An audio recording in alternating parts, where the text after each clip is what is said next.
Yung napapanood niyo yung mga Lodi ay yan po yung sitwasyon sa may San Mateo Rizal, sa may baba po ng palengke ay unti-unti na pong binabaha po yung palengke na yan kasi umaapaw na po yung ilog dyan. Makakapag sila dito.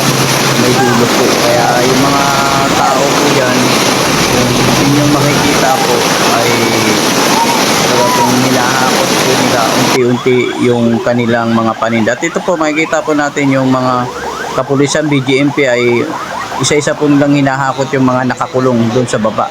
Mga kababayan natin mga nakakulong dahil baka abutin po sila ng baha doon. Kawawa naman po sila. Kaya ginagawa po ng mga BGMP, mga kapulisan ay hinahakot nila yung mga nakakulong doon at iaakit nila sa taas.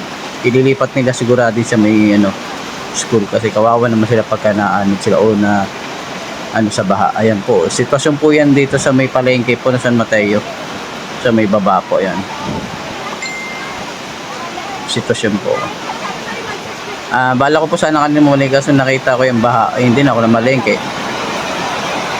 baha na po kasi talagang binabaha na unti-unti na po yung umaapaw po yung na yung palengke na po yan. Ay yung mga kababayan natin mga Lodi.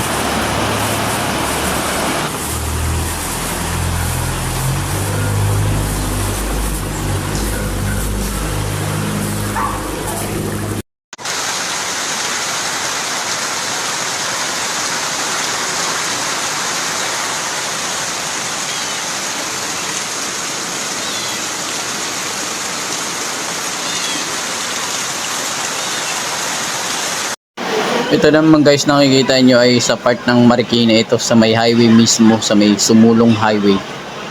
Tingnan nyo po yung baho, grabe. Sa highway pa yan, paano pa yung mga kabahayan dyan sa mga loob-looban. Yung mga depressed area o mga yung bahain talaga. Sa labas pa lang po yan, nasa highway, baha na po. Sitwasyon po yan sa may Marikina City po. Sa may Balante Marikina. Yan po yung sitwasyon sa Marikina po. So mamaya dadako na naman tayo sa may San Mateo po, sa may subdivision. Para makita nyo po yung mga baharin po doon na apektado po.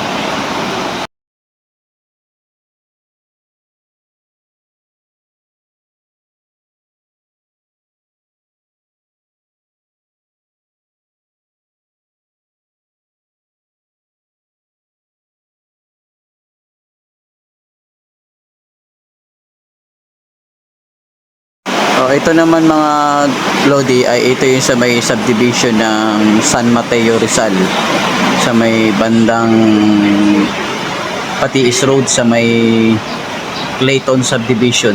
Yan po yung sitwasyon po ngayon dyan sa may Clayton Subdivision. Grabe po baha dyan guys. Yan po yun po sitwasyon po sa subdivision ng San Mateo Rizal.